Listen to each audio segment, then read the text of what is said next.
Hello everyone, welcome to my channel. तो आज हम करने जा रहे हैं हमारा कंटिन्यू क्लास 10 का चैप्टर नंबर 3। इसका हम क्या कर रहे हैं, हम एक्सरसाइज 3.2 से पहले जो एग्जांपल्स हैं वो कर रहे हैं। ठीक है, इसे प्रीवियस वीडियो में हमने 3.1 को क्या कंप्लीट कर लिया है। अब इसका एग्जाम्पल नंबर हम 6 समझते हैं।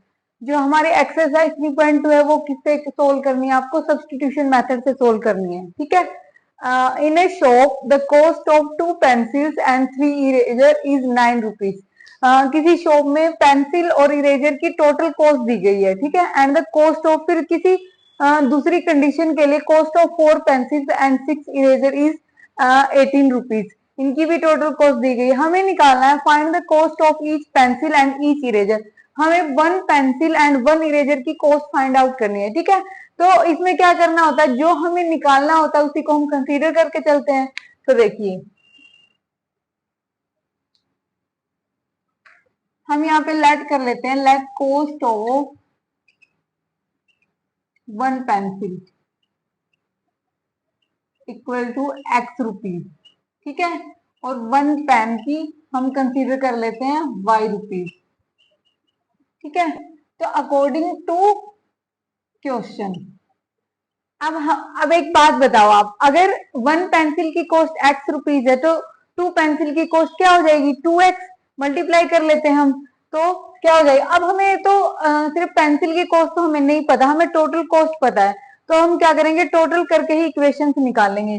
तो पेंसिल होगी, पेंसिल की कॉस्ट होगी 2x, क्योंकि एक पेंसिल की x है तो 2 पेंसिल की 2x होगी। ऐसे ही अगर 1 पेन की y है तो 3 पेन की, सॉरी मैंने पेन कंसीडर कर लिया, हम यहाँ पे क्या करेंगे, इरेजर।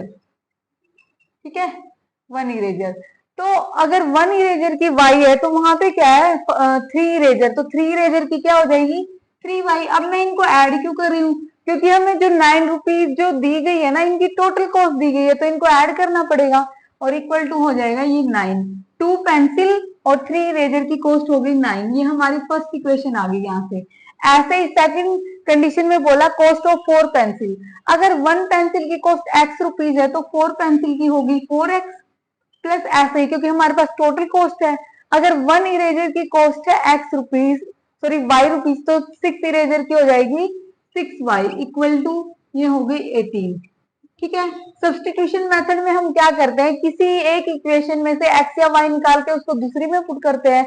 तो मान लिया हम फर्स्ट इक्वेशन से निकाल रहे हैं, let sorry find value of x from equation 1। From equation 1 we get, अगर मैं यहाँ से x की वैल्यू फाइंड आउट करूं तो मैं x के कोफिशिएंट को इधर रखूंगी और 3y को मैं उधर लेके जाऊंगी। 9 माइनस 3, क्योंकि यहाँ पे प्लस का उधर जाके माइनस का हो गया, तो x यहाँ से कितना आ गया, 9 माइनस 3y। अब क्योंकि यहाँ 2 मल्टीप्लाई में था, उधर जाके डिवाइड हो गया, इसको हम थर्ड इक्वेशन कंसीडर करते हैं। जितने भी हमने सब्सटीट्यूशन मेथड के अभी तक क्वेश्चन किए हैं उनमें सभी में हम यही कर रहे हैं, पहले हम 2 इक्वेशन ले लेते हैं, फिर जो भी हम x या y निकालते हैं उसको हम थर्ड इक्वेशन कंसीडर करते हैं। अब देखो हमारे पास x की वैल्यू आ गई यहाँ से फर्स्ट इक्वेशन से, इसको किस में पुट करेंगे, हम सेकंड इक्वेशन में। Put value of x in equation 2।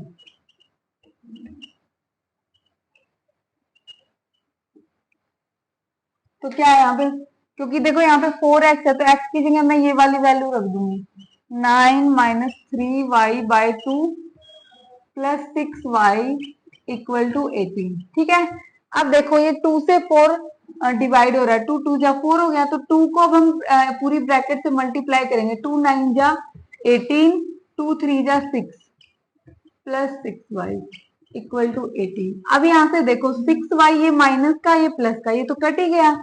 अब यहाँ पे क्या आ गया, 18 इक्वल टू 18 आ गया। देखो हम अभी तक जितने एग्जाम्पल किए कि यहाँ से क्या होता था, अगर यहाँ पे मैंने x की वैल्यू निकाली थी तो जब इसको पुट करते थे यहाँ से y की वैल्यू निकलती थी, लेकिन यहाँ तो y पूरा ही कट हो गया। तो हाँ, तो हम यहाँ पे क्या बोल सकते हैं कि हमें y की कोई स्पेसिफिक वैल्यू नहीं मिली। अगर y की कोई स्पेसिफिक वैल्यू नहीं मिली तो हम x भी फाइंड आउट नहीं कर सकते। या हम बोल सकते हैं y की यहाँ पे बहुत सारी वैल्यूज हो सकती है। अगर y की बहुत सारी वैल्यू होंगी तो x की बहुत सारी, तो हम क्या बोलेंगे, इस इन दोनों इक्वेशन के लिए हम बोल सकते हैं कि they have infinitely many solution.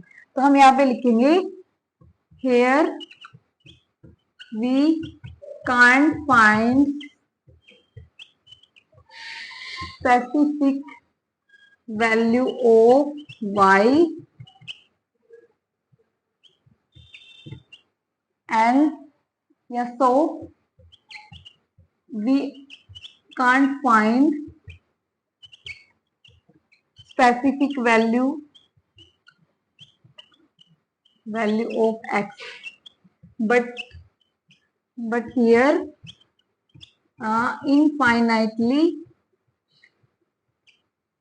many value possible for x and y.